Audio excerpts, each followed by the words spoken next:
పసి పిల్లవాడు నవ్వాడు.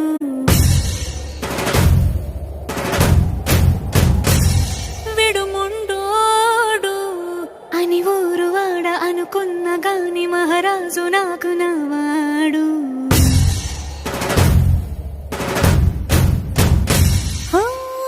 మాట పెడుసైనా మనసులో వెన్న రాయిలా ఉన్నవాడిలోన దేవుడెవరికి తెలుసును నాకన్నా. సూసేకి అగ్గిరవ్వ మాదిరే ఉంటాడే